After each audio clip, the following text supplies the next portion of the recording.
جب تک ہم اللہ کی ذات سے رابطہ اور تعلق استوار نہیں کریں گے، زندگی کی سلوٹیں بھی دور نہیں ہوں گی۔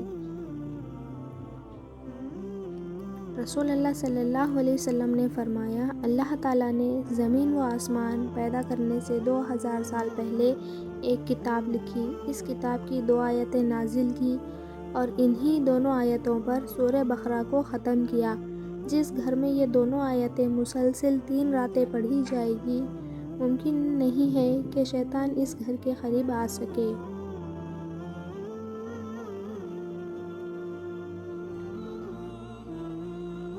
اے اللہ، مجھے آنے والے بہترین دن عطا فرما اور میرے نصیب میں ایسا لکھ دے جس سے میرا دل خوش ہو، مجھے ذہنی سکون عطا کر اور میرے معاملات کو آسان کر دے۔ آمین ثم آمین۔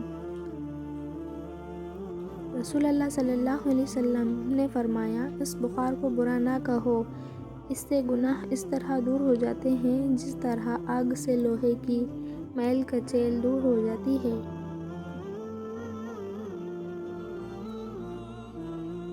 نبی کریم صلی اللہ علیہ وسلم نے فرمایا، اللہ کو پکارو اس حال میں کہ تمہیں دعا کی قبولیت کا پورا یقین ہو، اور جان لو کہ اللہ تعالیٰ کسی غافل، لاپرواہ دل کی دعا قبول نہیں فرماتا۔ رسول اللہ صلی اللہ علیہ وسلم نے فرمایا، جو بندہ باوضو سوتا ہے، پھر رات کو اس کی آنکھ کھلتی ہے تو وہ اللہ سے دنیا کے معاملات میں سے یا آخرت کے معاملات میں سے کسی چیز کا سوال کرتا ہے تو اللہ اسے وہ چیز دے دیتا ہے۔ رسول اللہ صلی اللہ علیہ وسلم نے فرمایا، جس شخص کو یہ پسند ہو کہ اللہ تعالیٰ اسے روز قیامت کی تکلیفوں سے نجات دے دے تو وہ تنگ دست کو مہلت دے یا اسے قرض معاف کر دے۔ بسم اللہ کی برکت۔ رسول اللہ صلی اللہ علیہ وسلم 6 اصحاب کے ساتھ کھانا کھا رہے تھے، پھر ایک بدو بھی آ کے شامل ہو گیا اور وہ 2 ہی لقموں میں سارا کھانا چٹ کر گیا۔ رسول اللہ صلی اللہ علیہ وسلم نے فرمایا، اگر یہ شخص بسم اللہ پڑھ لیتا تو یہی کھانا تمہارے لیے کافی ہو جاتا۔